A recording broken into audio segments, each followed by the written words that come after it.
მოგესალმებით, მე ნუცა ვარ და დღეს გაჩვენებთ, როგორ გავაგზავნოთ დოკუმენტი შიდა დამტკიცებისათვის.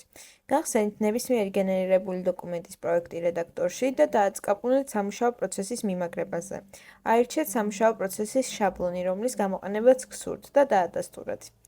დოკუმენტის სტატუსი არის სამუშაო პროცესში და პირველი დანიშნული დაუყოვნებლივ იღებს დავალებების შესახებ შეტყობინებას.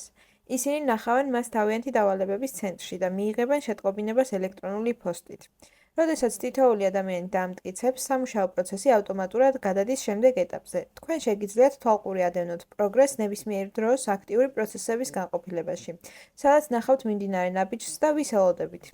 როგორც კი თითოეული ნაბიჯი დასრულდება, დოკუმენტის სტატუსი ხდება დამტკიცებული, რაც ნიშნავს, რომ ის მზადაა ხელმოწერისთვის.